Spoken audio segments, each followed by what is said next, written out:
विनायक चतुर्थी पर सुनी जाने वाली पौराणिक कथा।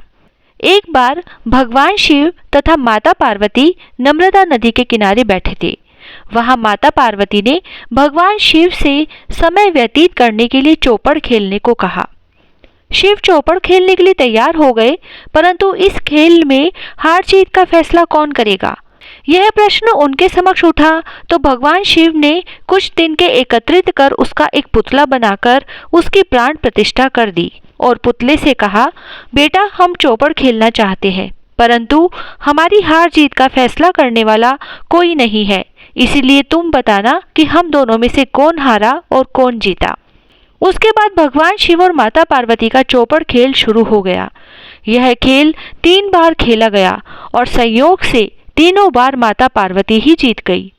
खेल समाप्त होने के बाद बालक से हार जीत का फैसला करने के लिए कहा गया, तो उस बालक ने महादेव को विजयी बताया। यह सुनकर माता पार्वती क्रोधित हो गई और क्रोध में उन्होंने बालक को लंगड़ा होने और कीचड़ में पड़े रहने का श्राप दे दिया। बालक ने माता पार्वती से माफी मांगी और कहा कि हे माता, यह मुझसे अज्ञानतावश ऐसा हुआ है, मैंने किसी द्वेष भाव में ऐसा नहीं किया। बालक द्वारा क्षमा मांगने पर माता ने कहा कि श्राप तो वापस नहीं लिया जा सकता, लेकिन उसके निवारण के लिए यहाँ गणेश पूजन के लिए नाग कन्याएं आएंगी। उनके कहे अनुसार तुम गणेश व्रत करो, ऐसा करने से तुम मुझे प्राप्त करोगे। यह कहकर माता पार्वती शिव के साथ कैलाश पर्वत पर चली गई।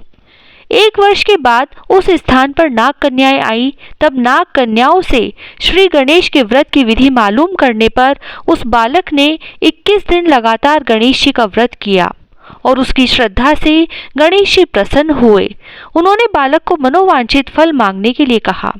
उस पर बालक ने कहा, हे विनायक, मुझ में इतनी शक्ति दे दीजिए कि मैं अपने पैरों से चलकर अपने माता पिता के पास कैलाश पर्वत पर पहुंच सकूं और वह यह देख प्रसन्न हो।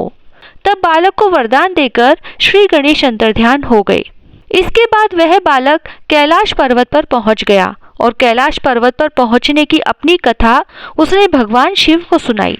उधर चौपड़ वाले दिन से माता पार्वती शिवजी से विमुख हो गई थी, अतः देवी के रुष्ट होने पर भगवान शिव ने भी बालक के बताए अनुसार 21 दिनों तक श्री गणेश का व्रत किया। इस व्रत के प्रभाव से माता पार्वती के मन से भगवान शिव के लिए जो नाराजगी थी वह समाप्त हो गई। तब यह व्रत विधि भगवान शिव ने माता पार्वती को बताई। यह सुनकर माता पार्वती के मन में भी अपने पुत्र कार्तिकेय से मिलने की इच्छा जागृत हुई। तब माता पार्वती ने भी 21 दिन तक श्री गणेश का व्रत किया तथा दुर्वा, फूल और लड्डुओं से गणेश जी का पूजन अर्चन किया।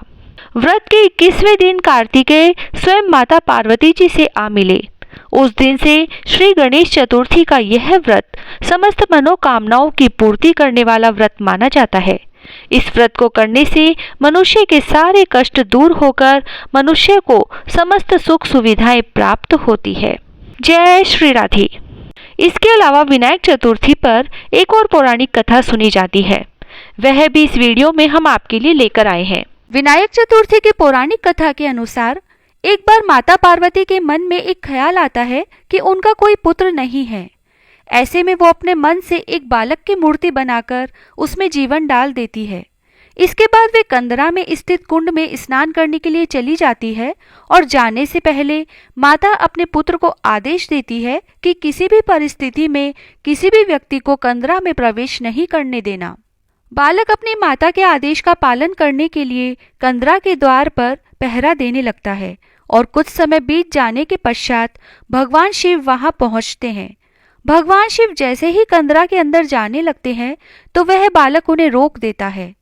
महादेव बालक को समझाने का प्रयास करते हैं, लेकिन वह उनकी एक नहीं सुनता, जिससे क्रोधित होकर भगवान शिव त्रिशूल से बालक का शीश धड़ से अलग कर देते हैं।